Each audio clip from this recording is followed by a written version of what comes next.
whilst the rest of the household slumbers, remembering how it all started. I pinpoint that moment, 10 years ago now, that precise millisecond when, staring at the closed and empty shop, I recognised that everything had changed irrevocably, and forever. We talk about going back home as though it's a regression, and that's what I'd believed. But on this occasion it turned out to be a step forward into a new life. It's been on my mind a great deal, this story that is my Angel Reach story. Now that I've brooded about it for so long, seen its consequences like ripples spreading outwards on a pond after the stone is thrown, the time has come to write it all down. And so each evening, while the light is long in the sky, I climb the stairs to the attic, sit at Dad's old desk and take up my pen. How quickly I am absorbed in my task. Home was absolutely the last place I wanted to be that gloriously balmy autumn of 1993.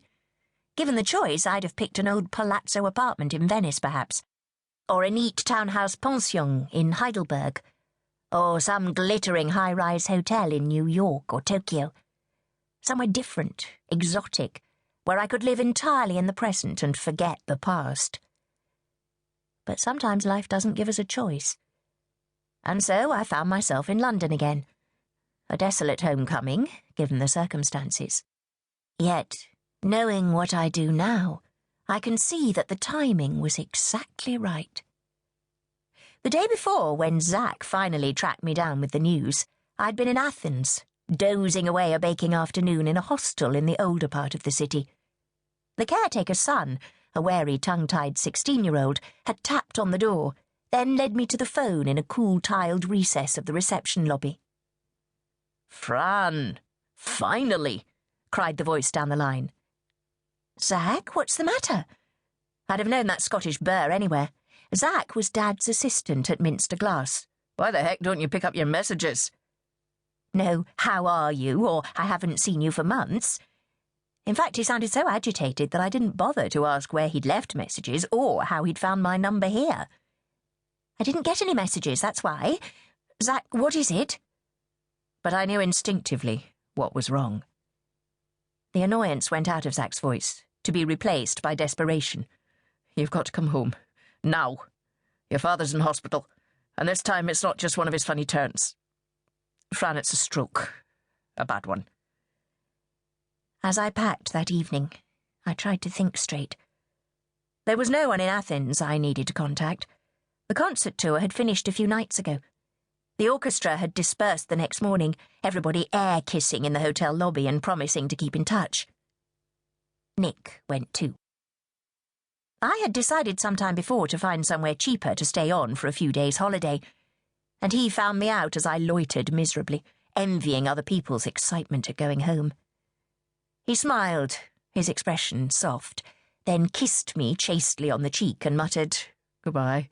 Watch out for yourself. It's been—" "I always do. Goodbye, Nick," I cut in as coolly as I could, and watched him heft his luggage outside. To torture myself further, I peeped between the pot plants in the window, saw him stow his cello in the boot of the taxi and drive off, out of my life. After everyone had gone, I removed myself, with my bags and my tuba, to the shabby Aphrodite hostel. My original plan had been to mosey about sightseeing until my diary service told me where I might be required to play next on someone else's expenses.